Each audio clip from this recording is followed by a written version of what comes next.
Joulu on kohta täällä ja mekin alettiin lasten kanssa leipomaan joulun ensimmäiset piparit.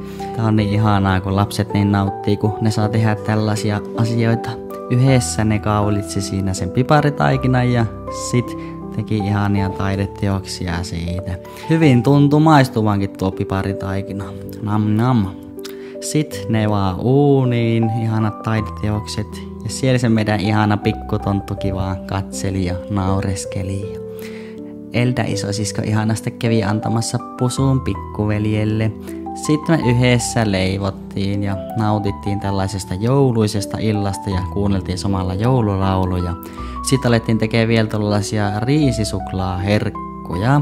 Lapset laittoi vuot valmiiksi sinne ja Eeva sitä keitteli siinä. Ja sitten lapset sai annostella noihin vuokiin ne. Ihan parasta touhuuta lasten kanssa tälleen yhdessä.